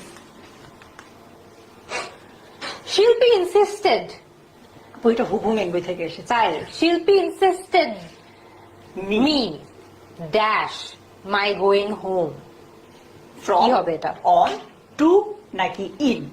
শিল্পী নিয়ে আমাদের যে ইউনিটটা আছে ওইটা থেকে হুবহু চলে এসেছে। সো বি ইউনিটে যারা আছো তোমাদেরকে বারবার বলছি মেইন বই অনেক বেশি ইম্পর্টেন্ট ঢাকা বিশ্ববিদ্যালয়ের জন্য। সো আজকে রাতে মেইন বইয়ের এইরকম প্রথম যে সেন্টেন্স, এটা কিন্তু প্রথম সেন্টেন্সটা থেকে এসেছে এই লেসনের। সো এগুলো একটু দেখে যেও, ওইগুলোতে যে অ্যাপ্রোপ্রিয়েট প্রিপোজিশনটা আছে সেগুলো একটু দেখে যেও আজকে। হাসান মাহমুদ বলছে বি মানে অন, ইনসিস্ট অন। ওকে, রিফাত বলছে সি। রিফাত একটু ভালোভাবে বলতে হবে। কায়া বলছে বি, সুমাইয়া বলছে বি, ফারহা বলছে সি। চলো উত্তরটা দেখে নেই। শিল্পী insisted on my going home. এখানে খেয়াল করে দেখবা ইনসিস্টের সাথে মেজরিটি ক্ষেত্রেই কিন্তু অনই বসে, ইন ইউজুয়ালি কখনো বসে না। আমি ইনসিস্টেড ইন কখনো ইউজ করতে দেখি নাই, ইনসিস্টেড টু ও আমি কখনো ইউজ হতে দেখি নাই, ইনসিস্টেড ফ্রম ও আমি কখনো ইউজ হতে ফ্র্যাঙ্কলি স্পিকিং দেখি নাই। তো এখানেও কিন্তু আমরা এলিমিনেশন দিয়ে বাকি তিনটাকে বাদ করে দিতে পারবো। আমাদের হাতে তাহলে বাকি থাকবে শুধু ইনসিস্টেড অন। ঠিক আছে, ইনসিস্টেড অন। আচ্ছা, নেক্সট। আচ্ছা, এখানে একটা সাজেশনও আছে, যেমন intent on, insist on, impose on, inimical to, indulge in, যে শব্দগুলোর সাথে কোন অ্যাপ্রোপ্রিয়েট প্রেপোজিশনটা বসে আমরা এটাও কিন্তু এখানে রেকমেন্ড করে দিয়েছি। অলরাইট, এটাও আমাদের মুখস্থ করতে হবে। অনেস্টলি স্পিকিং এগুলো কমপ্লিটলি দেখা যায় যে এক্সামের আগের দিন রাতে মুখস্থ করা ছাড়া আর কোনো উপায় আসলে নাই। যদি অনেকদিন ধরে ইংলিশ প্র্যাকটিস করে থাকো তাহলে হয়তো এটা এমনিতেই মনে থাকবে, বাট আদারওয়াইজ মুখস্থ করা ছাড়া there is no other option. ঠিক আছে, the expression to comments means, এইটাও কিন্তু মেইন বই থেকে কমন পড়েছে। টু কমেন্টস অপশন এতে আছে টু স্টার্ট, বিতে হচ্ছে ইনকর্পোরেট, ডিতে হচ্ছে টু ডিফেন্ড এবং সিতে হচ্ছে টু ফোকাস। এটা শুধুমাত্র যে তোমাদের এইচএসসির মেইন বইয়ে আছে এরকম না, এটা এসএসসির মেইন বইয়েও কিন্তু আছে। এটা আমরা গত কয়েকদিন আগে ফার্স্ট পেপারের ওদেরকে এইটা আমরা সাজেশনে দিয়েছিলাম। টু কমেন্টস শব্দের অর্থ কি? রাশেদ বলছে টু স্টার্ট, প্রিয়াঙ্কা বলছে অন। আচ্ছা, প্রিয়াঙ্কা আগেরটা বলেছে। নেপাল সাহা, হাসান মাহমুদ, কানিজ ফাতেমা, জারা, রিয়ান, তনিমা সবাই বলছে অপশন এ সঠিক, অর্থাৎ টু স্টার্ট। চলো আমরা দেখে নিই। ইয়েস, সবার আনসার সঠিক হয়েছে। টু স্টার্ট মানে শুরু করা। আর এখানে কমেন্টস এর তো আর কোনো অর্থ আসলে পসিবলও না। So again memorisation. ঠিক আছে, আচ্ছা ওকে, চলো নেক্সটটা দেখে নিই। His friend accused him of spilling the beans. আচ্ছা, the bold phrase means, মানে spilling the beans এর কথাটা কি? এটা আমাদের idioms and phrases। তোমরা যারা আমাদের সাথে গত 2-3 মাস ধরে ক্লাস করছো, বি ইউনিটের ক্লাস করছো, এডমিশন ইংলিশের ক্লাস করছো, তোমরা কিন্তু এটা নিশ্চয়ই এতদিনে তোমাদের হয়তো মুখস্থ হয়ে গেছে, আমাদের লেকচার শিটে ছিল। সো স্পিলিং দ্য বিনস, এই ইডিয়মটার অর্থ কি কুকিং বিনস মানে বিনস রান্না করা, নাকি কয়েন্স কেনা, নাকি রিভিলিং সিক্রেট, নাকি spilling a bag of beans? কোনটা হবে? আচ্ছা, সুমাইয়া বলেছে এ হবে, এ হবে না। আচ্ছা, তারপরে দেখি 21 সি, তনিমা বলেছে সি হবে। আচ্ছা, ঠিক আছে, চলো তাহলে আমরা দেখে নিই। নাসির আক্তার বলেছে, আচ্ছা নাসির আক্তার 20 নম্বর কোয়েশ্চেনের উত্তর দিচ্ছে। আচ্ছা, চলো আমরা দেখে নিই যেটার উত্তরটা কি, রিভিলিং সিক্রেটস। ঠিক আছে, স্পিলিং দ্য বিনস। ঠিক আছে, এর অর্থ হলো যে ধরো তোমার কাছে একটা গোপন তথ্য ছিল, তুমি এটা স্পিল করে দিয়েছো, তুমি এটা সবাইকে বলে দিয়েছো। ঠিক আছে, তো এটা কিন্তু কিছুটা হলেও ওয়ার্ডটা পড়ে আমরা গেস করতে পারবো যে এটার অর্থটা এর কাছাকাছি হতে পারে। যে আমার কাছে একটা গোপন তথ্য ছিল, আমি ওটা স্পিল করে দিয়েছি। ঠিক আছে, স্পিল দ্য সিক্রেট। আচ্ছা, চলো next. Make an appropriate question from this statement. The class will begin at 8:30 a.m. এটাকে একটা প্রশ্ন বানাতে বলেছে। দুর্জয়, কি হতে পারে এটা?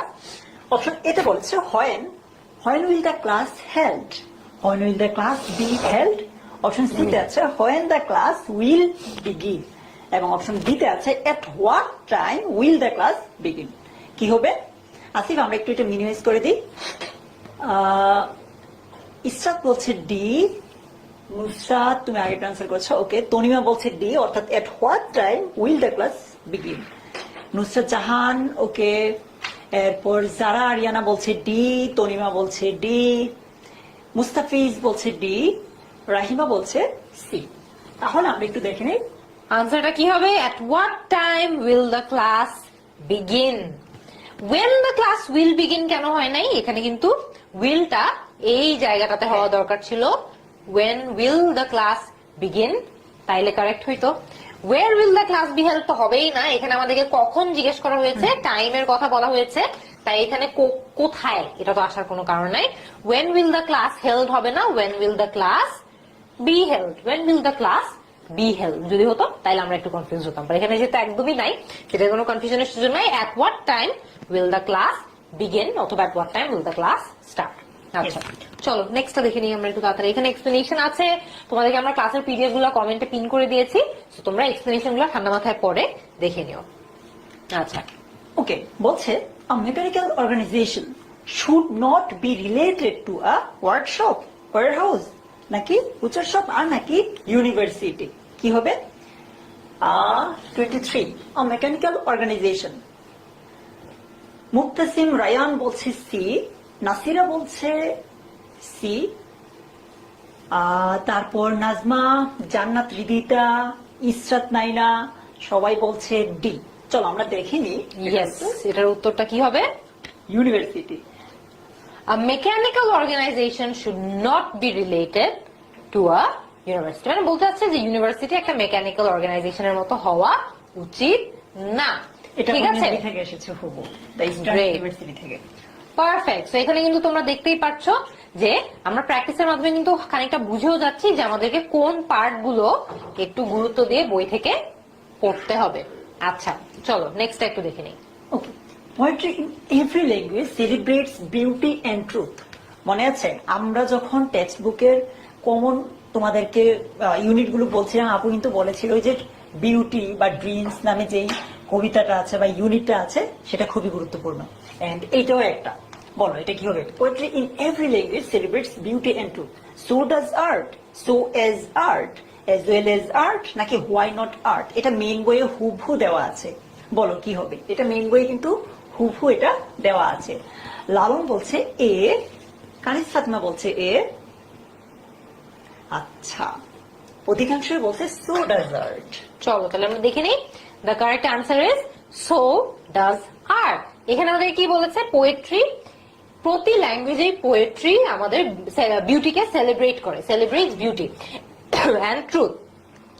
তারপরে বলতে যাচ্ছে যে আর্টও সেম জিনিসটাকেই সেলিব্রেট করে। সো এই সেন্টেন্সের স্ট্রাকচারটাই কিন্তু হচ্ছে সো ডাজ ড্যাশ অথবা সো ডু ড্যাশ। যদি প্লুরাল হয় তাহলে সো ডু ড্যাশ, আর যদি সিঙ্গুলার হয় তাহলে সো ডাজ ড্যাশ। তো এখানে বলেছে পোয়েট্রি এটা সেলিব্রেট করে, আর্টও এটাকে সেলিব্রেট করে। ঠিক আছে, এখানে অ্যাজ ওয়েল অ্যাজ আর্ট কিন্তু হবে না। Poetry in every language celebrates beauty and truth, as well as art বললে তো মানে হবে যে পোয়েট্রি বিউটিকেও সেলিব্রেট করে, ট্রুথকেও সেলিব্রেট করে, আর্টকেও সেলিব্রেট করে।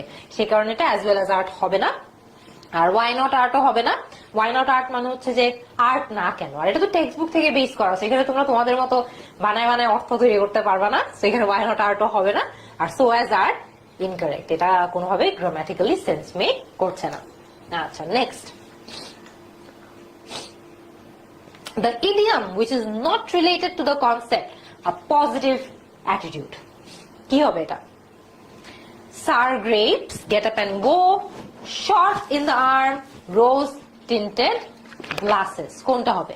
মানে এর মধ্যে কোন ইডিয়ামটা পজিটিভ অ্যাটিটিউডের কনসেপ্টের সাথে রিলেটেড না? দেখে নেই তো, sour grapes, get up and go, shot in the arm নাকি রোজ টিন্টেড গ্লাসেস। একরামুল বলেছে 25 এর উত্তর হবে হচ্ছে এ। আচ্ছা লামহা বলেছে 25 এর উত্তর হবে এ। তারপরে একটু দেখি বাকিদের। প্রমি, তারিফ, মুস্তাফিজ বলেছে উত্তর হবে এ, আয়াত বলেছে এ। চলো দেখে নেই কারেক্ট অ্যান্সারটা কি। কারেক্ট অ্যান্সারটা হচ্ছে সাওয়ার গ্রেপস। ঠিক আছে, এখানে বলেছে যে কোন ইডিয়ামটা পজিটিভ অ্যাটিটিউডের সাথে রিলেভেন্ট না। Alright, get up and go, প্রবল আগ্রহ এবং উদ্যমে কোনো একটা কাজ করা, get up and go.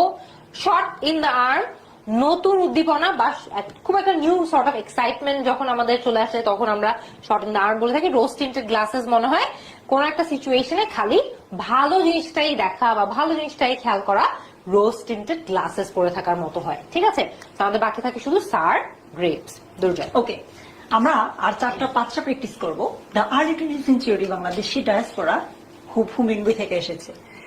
In Britain was chiefly a dash phenomenon. দেখো, ডায়াসপোরা থেকে এসেছে এটা। আর আমাদের আজকে যখন আমরা তোমাদেরকে সাজেশনটা দিয়েছিলাম সেখানেও কিন্তু এটা রেখেছি, এই ইউনিটটা আছে। বলো, অপশন এ, বি, সি নাকি ডি? এটা হচ্ছে নন প্রফেশনাল, বিতে হচ্ছে স্পেসিফিক রিজিয়ন বেসড, সিতে হচ্ছে প্রিডোমিনেন্ট এবং ডিতে হচ্ছে ওয়েল প্ল্যান্ড। যদি আমরা মেন বইটা না পড়ি তাহলে এটার উত্তর করা একটু কঠিন হয়ে যাবে আমাদের জন্য।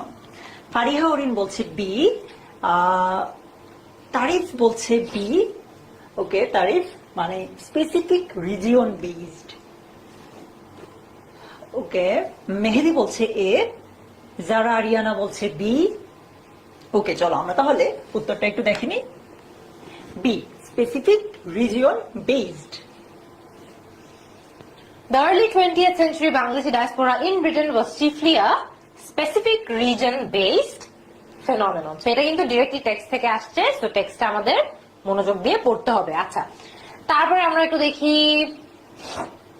There are several likely reasons why Asians are not prioritized in medical research in the West.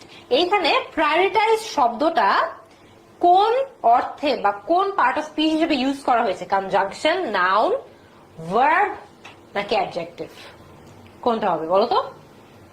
এখানে কিন্তু তোমাদের একটা ক্লু দিয়ে দেই। অনেক সময় দেখা যায় পাস্ট পার্টিসিপল যে ওয়ার্ডস গুলো থাকে সেগুলোকে আমরা একটা সেন্টেন্সে অ্যাডজেক্টিভ হিসেবে মাঝে মধ্যে ইউজ করতে পারি। ঠিক আছে, সো এটা তোমাদের এইটা এই শুধু এই টেক্সটেই না, সরি এই প্রশ্নেই না, তোমাদের অন্যান্য যদি কালকেও এরকম কোনো প্রশ্ন আসে ইট মাইট হেল্প ইউ, বিকজ সেখানে ওয়ার্ডটা একটা জিনিসকে ডিসক্রাইব করছে বা একটা সিচুয়েশনের বর্ণনা দিচ্ছে, সো একটা অ্যাডজেক্টিভ হিসেবে কাজ করছে। আচ্ছা, তাসমিয়া বলেছে 27 হবে সি। আচ্ছা, ফারিয়া অরিন বলেছে উত্তর হবে এ, কনজাংশন। ওকে, জান্নাত রিজিতা বলেছে উত্তর হবে সি, একজন বলেছে ডি। আচ্ছা, ভার্ব হবে সুমাইয়া বলেছে বিকজ ইডি আছে। ওকে, ঠিক আছে, প্রতিভা বলেছে অ্যান্সার হবে ডি, তাসফিকা বলেছে অ্যান্সার হবে ডি। এটার অ্যান্সার কি হবে দুর্জয়? সি। এটার অ্যান্সার হচ্ছে ভার্ব। সো খেয়াল রাখতে হবে, আমি তোমাদেরকে এইমাত্র থিওরিটার কথা কি বললাম যে পাস্ট পার্টিসিপল অনেক সময় অ্যাডজেক্টিভ হিসেবে কাজ করে, but majority of the time কিন্তু এটা ভার্ব হিসেবে, মানে এইখানে এটা একটা ভার্ব হিসেবে কাজ করছে, যেটা হলো এজেন্টসকে প্রায়োরিটাইজ করা হচ্ছে না। এটা একটা অ্যাকশনের কি হচ্ছে, এটা একটা অ্যাকশনের ব্যাখ্যা দিচ্ছে, এটা একটা অ্যাকশন যে করা হচ্ছে না সেটার কথা বলছে। ঠিক আছে, সো আমরা বোর্ড থেকে একটু সাইডে চলে আসি, টেক্সট মনে হয় তোমরা পড়তে পারছো না, সো এখানে কিন্তু এটা একটা ভার্ব হিসেবে কাজ করছে। আচ্ছা, চলো তাহলে আমরা নেক্সট একটু দেখে নিই। ওকে, আমরা 28 নম্বর প্রশ্নে যাই। Elizabeth unwillingly undertook the sea voyage. The basic form of the sentence is, বলো। এখানে 4টা অপশন আছে, অনেক বড় বড় অপশন, আমরা পড়ছি না। তোমরা আমাদেরকে বলো 28 কি হবে, এ, বি, সি নাকি ডি? এই যে দেখেছ, এখানে কিন্তু ভয়েস থেকে এসেছে। আমি তোমাদেরকে বারবার বলছি ভয়েস এবং ন্যারেশন বি ইউনিটের জন্য অনেক ইম্পর্টেন্ট। চলো আমরা একটু 28 নম্বরটা অ্যান্সার করে ফেলি। The sea voyage was undertaken by Elizabeth. আচ্ছা, the sea voyage is undertaken by Elizabeth. Unwillingly be Elizabeth the sea voyage undertake, নাকি the sea voyage had undertaken by Elizabeth unwillingly?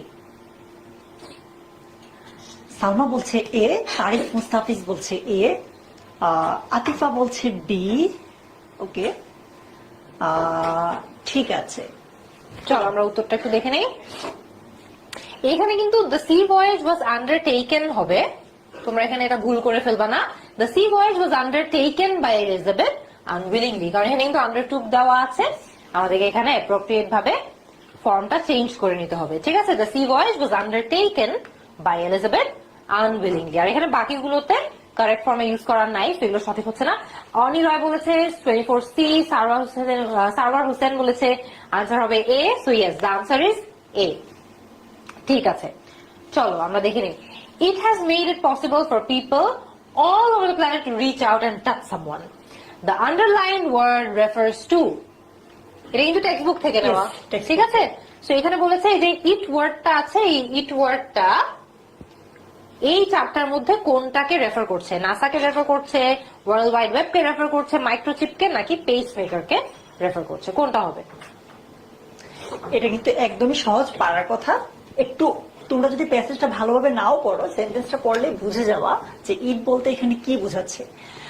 Sumaiya বলছে এ, NASA কি বুঝাচ্ছে, ইকরামুল বলছে B, Asif বলছে B, Shaila বলছে এ।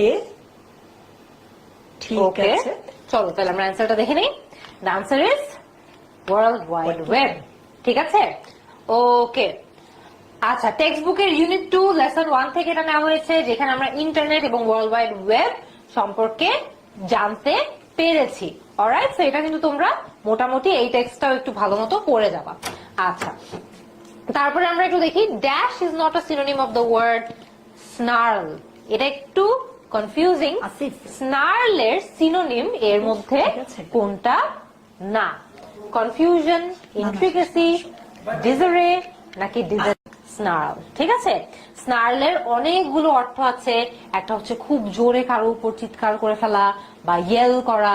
আবার স্নার্লের অনেকগুলো অর্থ আছে, যেমন একটু ডিজারে বা একটু ডিসঅর্গানাইজ বা একটু প্যান্ডেমোনিয়াম টাইপের যে সিচুয়েশন গুলো থাকে সেখানেও স্নার্ল ব্যবহার করা হয়। তো ডিজারে এখানে থাকবে, ডিসেন্ট্যাঙ্গল এখানে থাকবে, ইন্ট্রিকেসিও এখানে থাকবে। এগুলো সবই কিছু না কিছু সিনোনিম, কিছু না কিছু সিচুয়েশনে সিনোনিম হিসেবে ইউজ করা যেতে পারে স্নার্লের। অলরাইট, সো আমরা এখানে যেটা ইউজ করতে একেবারেই পারবো না সেটা হচ্ছে ডিসএনট্যাঙ্গল, ডিসএনট্যাঙ্গল।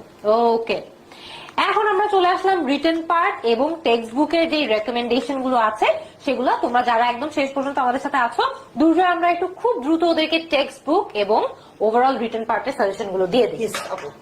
তোমরা টেক্সট বুকের জন্য তোমাদের শর্ট সিলেবাসটা অবশ্যই পড়বে, তার মধ্যে যেই ইউনিটগুলোকে একটু বেশি ফোকাস করবে সেগুলোর কথা বলছি। বাট আবার বলে নিচ্ছি, পুরো সিলেবাসটা একটু দেখে যাবে, বাট ফোকাস করবে সবচেয়ে বেশি ইউনিট 12, 3। তারপর হচ্ছে এই যে ট্যুরস এন্ড ট্রাভেলস থেকে গত বছর ডিরেক্ট এই একটা প্যারাগ্রাফ চলে এসেছে, সো এটাও কিন্তু ইম্পর্টেন্ট।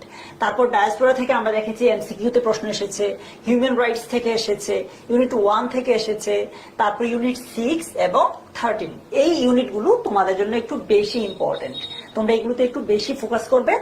আর আমরা যদি একটু রিটেন পার্টের কথা চিন্তা করি, প্যারাগ্রাফের কথা, তাহলে দেখো এই যে আমাদের এনভায়রনমেন্ট রিলেটেড যে একটা ইউনিট ছিল না, ওইখানে কিন্তু এই যে ক্লিন এনার্জির কথা বলা আছে, তো এগুলো আমাদের প্যারাগ্রাফ হিসেবেও চলে আসতে পারে।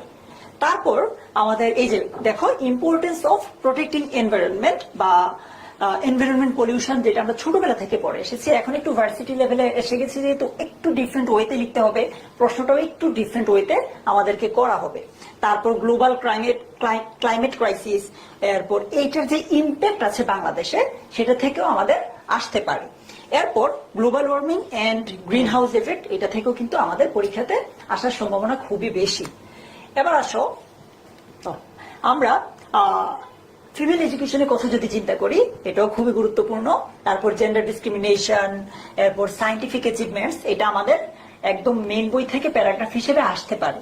তারপর হিউম্যান রাইটস, এরপর বাংলাদেশে যে কালচার আছে বা পহেলা বৈশাখ আছে, এগুলো আমাদের বি ইউনিটের প্যারাগ্রাফ হিসেবে খুবই গুরুত্বপূর্ণ। তোমরা আজকে রাতে একবার একটু গুলিয়ে যাও, এগুলো আশা করছি কোনো না কোনো জায়গায় এগুলো পেয়ে যাবে। ওকে, পারফেক্ট, ঠিক আছে। আমাদের লাইভও তোমরা একজন দুজন জিজ্ঞেস করছো যে আমাদের ক্লাস আর কতক্ষণ চলবে। আমাদের আজকের লাইভটাও কিন্তু প্রায় শেষ। তোমাদের জন্য আমরা আজকে মোটামুটি পাস্ট ইয়ারের কোয়েশ্চেন সলভ কিছু করেছি, এন্ড তোমাদের রিটেন পার্টে যা যা রেকমেন্ডেশন দরকার বা সাজেশন দরকার সেটা সম্পর্কেও বলেছি। মেমোরাইজেশন পার্টটা যদি দূরে আরেকবার একটু রিপিট করে দিতা। তোমাদের প্রত্যেকটা লেসনের শেষে দেখবে এক্সারসাইজ আছে, এন্ড ওইখানে বোর্ড থেকেই আমাদেরকে 5-6টা করে শব্দ দেওয়া আছে, ওয়ার্ড দেওয়া আছে। ওই ওয়ার্ড গুলো আজকে একটু দেখে যেও, ওইগুলো তোমাদের মেমোরাইজেশন পার্টেও আসতে পারে। পাশাপাশি আমাদের রিটেনে কিন্তু বাক্য গঠন বা সেন্টেন্স মেকিং আসে, ওইখানেও কিন্তু ওইখান থেকে হুবহু কমন পড়ে যেতে পারে। তো আজকে রাতে এটা একটু দেখে যেও। আরেকটা কথা বলবো, ঢাকা বিশ্ববিদ্যালয়ে অনেকেই এমসিকিউতে চান্স পেলেও রিটেনে চান্স পায় না, বা মানে এমসিকিউতে পাশ করলেও রিটেনে পাশ করতে পারে না। একেবারে একটা কারণ, টাইম ম্যানেজমেন্ট। অনেকে হয় কি, রিটেনের সময়টা একদম শেষ করে ফেলে। সো টাইমটার দিকে সবচেয়ে বেশি খেয়াল রাখবো ভাইয়া। আরেকটা জিনিস মনে রাখবা, যা হওয়ার হবে, মানে এইটা চিন্তা করলে একটু ভয়টা কম লাগে আর কি, যে যা হওয়ার হবে নিজের বেস্টটা দিয়ে ট্রাই করবো। ইনশাল্লাহ তোমাদের পরীক্ষা অনেক ভালো হবে। ইয়েস, এন্ড একদম তোমাদের আজকে অনেকে তোমাদের কমেন্টে জিজ্ঞেস করছো কমেন্টে যে আমাদের এই ক্লাসটা কি থেকে যাবে নাকি। অফকোর্স লাইভ ক্লাসটা পেজে থেকে যাবে, তো তোমরা পরে যদি আরেকবার দেখতে চাও দেখে নিবা, ঠিক আছে।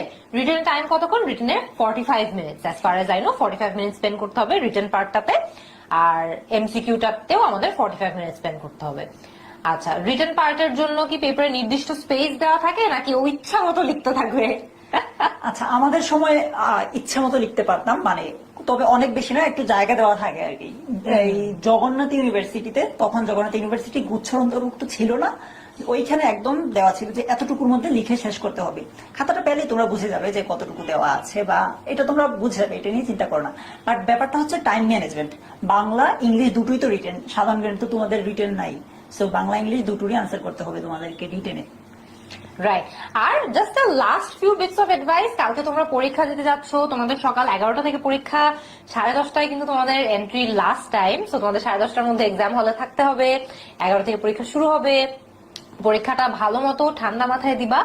আজকে এক্সামের আগের দিন রাতে অতিরিক্ত বেশি প্রেসার বা চাপ নেওয়ার দরকার নাই। ভালো মতো মেক শিওর যে তোমরা একটু ভালো মতো ঘুম দিয়ে যাও, যাতে করে মাথাটা ঠান্ডা থাকে, কালকে মাথা খাটাতে পারো। নাইলে কিন্তু অনেক বেশি প্রিপারেশন নিয়ে গেলেও যদি মাথা খাটাতে না পারো, টায়ার্ড থাকো, তাহলে কিন্তু এক্সামটা ভালো হবে না। নেগেটিভ মার্কিং আছে পরীক্ষায়, সো মেক শিওর যে অতিরিক্ত মাত্রায় আমরা গেস ওয়ার্ক না করি, ঠিক আছে। কিছু কিছু জায়গায় গেস ওয়ার্ক করাটা ইজ ফাইন, সমস্যা নাই, কিন্তু একটা জিনিস মনে রাখবা, অ্যাডমিশন টেস্টেরটা কিন্তু তোমার কন্টেন্ট নলেজের তো একটা পরীক্ষা ডেফিনেটলি, বাট এটা তোমার একটা এক্সাম দেওয়ার মাইন্ডসেট যে বা ট্যাকটিক্স যেগুলো প্রয়োজন সেইটারও একটা পরীক্ষা আছে। এটা ম্যাথমেটিক্যাল গেম কিন্তু মনে রাখবা, ঠিক আছে।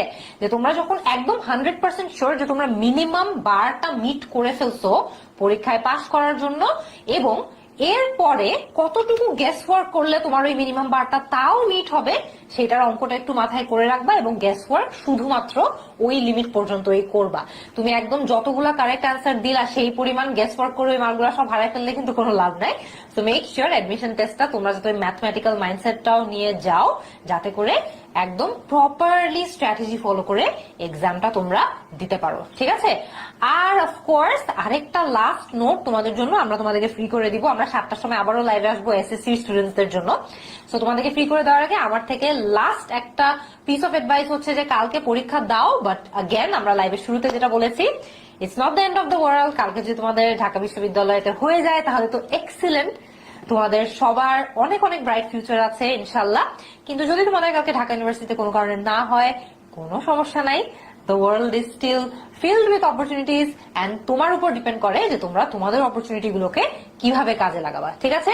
সো কোনোভাবেই হতাশ হওয়া যাবে না, কোনোভাবে ডিসকারেজড হওয়া যাবে না। মেক শিওর যে তোমরা কালকে একদম ফ্রেশ মাইন্ডসেটে পরীক্ষা দিতে যাও। পরীক্ষাটা যদি ভালো হয় এক্সিলেন্ট, পরীক্ষা যদি ভালো না হয় সমস্যা নাই, নেক্সট যে টার্গেটটা আছে সেটার উপর একদম ঝাঁপিয়ে পড়ো, উঠে পড়ে লেগে যাও, যাতে করে তোমরা নেক্সট অপরচুনিটিটাকে কাজে লাগাতে পারো। দুর্জয়কে অনেকজন জিজ্ঞেস করছে ভাই আপনি কালকে ক্যাম্পাসে আসবেন, দুর্জয়ের প্ল্যান কি? আমরা কয়েকজন কালকে ক্যাম্পাসে যাচ্ছি টেনিস থেকে। ওকে, তোমাদেরকে আরেকটা কথা বলে নিচ্ছি, ওইখানে তোমাদের খাতায় কিন্তু তোমার নিজের নাম, বাবার নাম, মায়ের নাম ঠিক মতো লিখতে হবে। ওইখানে তোমাদেরকে জায়গা দিয়ে দেওয়া হবে, একদম ভালোভাবে আস্তে ধীরে লিখবে। আরেকটা সবচেয়ে গুরুত্বপূর্ণ ব্যাপার হচ্ছে, তুমি অনেক সময় হয় কি, ধরো আমাদের দেওয়া থাকে কি, বাংলার জন্য একটা জায়গা দেওয়া থাকে এমসিকিউতে, ইংলিশের জন্য থাকে, আর জিকের জন্য থাকে। তো কোনটায় দাগাচ্ছ এটা মাথায় রেখো। অনেক সময় আমাদের মানে নার্ভাসনেসের কারণে আমরা কি করি, বাংলাটা ইংলিশে, ইংলিশেরটা বাংলায় দাগায় ফেলি। এটা যাতে কোনোভাবেই না হয়। সুপার, ঠিক আছে। তাহলে আমরা আজকের মতো আজকে লাইভ ক্লাসটা শেষ করি। তোমরা একটু যাও, ঠান্ডা মাথায় তোমাদের লাস্ট মিনিটের যে রিভিশন গুলো আছে সেগুলো একটু দাও। ইনশাল্লাহ সবার খুব খুব ভালো এক্সাম হবে, আমরা সেটাই দোয়া করবো তোমাদের সবার জন্য। ইনশাল্লাহ তোমরা ভালো একটা এক্সাম দিবে। এন্ড অফ কোর্স আমাকে অনেকজন জিজ্ঞেস করছো আপু কালকে কি তুমি আসবে নাকি না।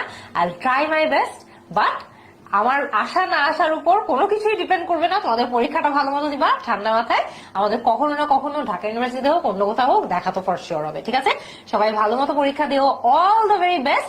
কালকে তোমাদের পরীক্ষার পরে কিন্তু আমরা তোমাদেরকে কোয়েশ্চেন সলভও প্রোভাইড করে দিব, যত দ্রুত সম্ভব আমরা তোমাদের কোয়েশ্চেন সলভ প্রোভাইড করে দিব, যাতে করে তোমরা সাথে সাথে একটা আইডিয়া পেয়ে যাও যে তোমাদের এক্সামটাও কেমন হয়েছে।